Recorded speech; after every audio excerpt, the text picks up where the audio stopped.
Do you know what is truly killing your attractiveness in your man's eyes? Let me tell you the truth. It is not the wrinkles at the corners of your eyes, and it is not the fact that you no longer wear revealing, sexy outfits.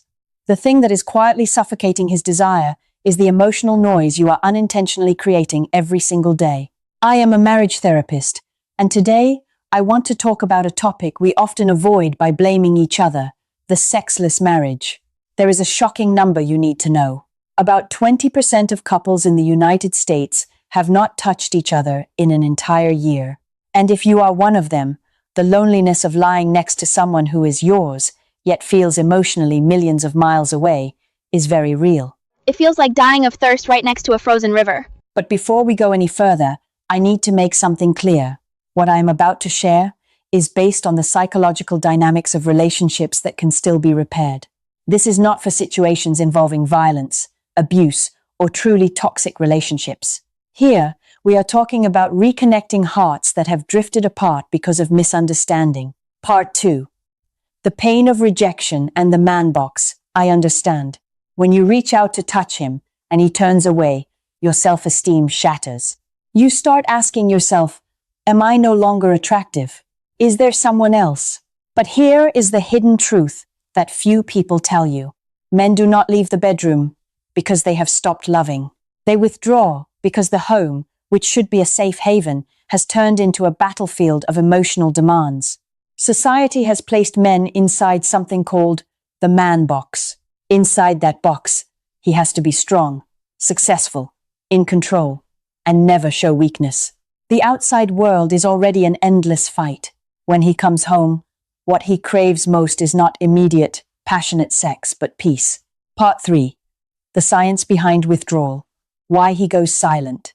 Let me explain this in the language of science. A classic study from the Berkeley Psychophysiology Laboratory looked at police couples, people under extreme stress. The results showed that on the most stressful days, the husband's autonomic nervous system becomes highly activated. He enters a fight or flight state. At that moment, his body is flooded with cortisol. The only way for him to calm his nervous system is through silence. Men use silence as oxygen, something they need to breathe and regulate themselves.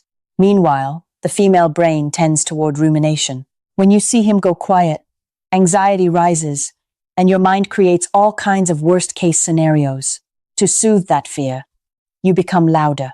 You ask more questions, you push for answers, you demand that he talk.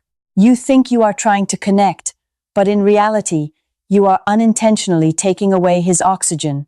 When he is trying to survive his internal storm, your need for connection can feel like being forced to solve a problem while drowning. He will go deeper into silence, retreat further, just to protect what little energy he has left. And slowly, the distance between you becomes a canyon that feels impossible to cross. Part 4.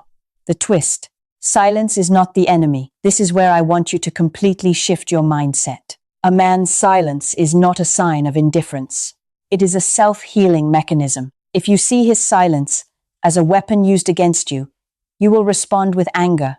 But if you see it as medicine he needs to keep functioning as a husband and a father, you will learn patience. A man can only feel physical desire when he feels emotional safety.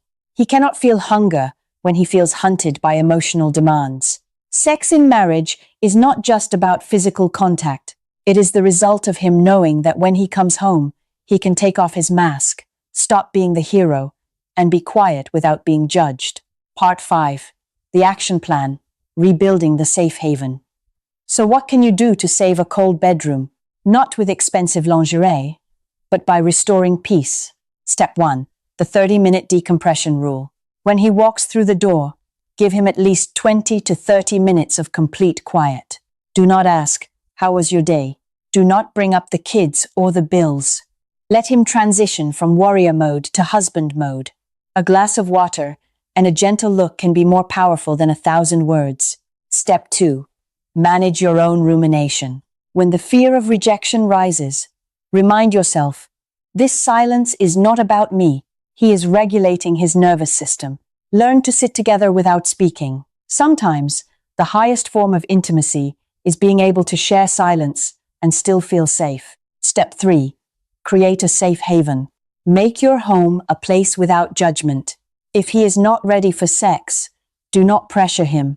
Start with gentle touch, a hug from behind, or holding hands while watching a movie. Take the pressure of performance off the table.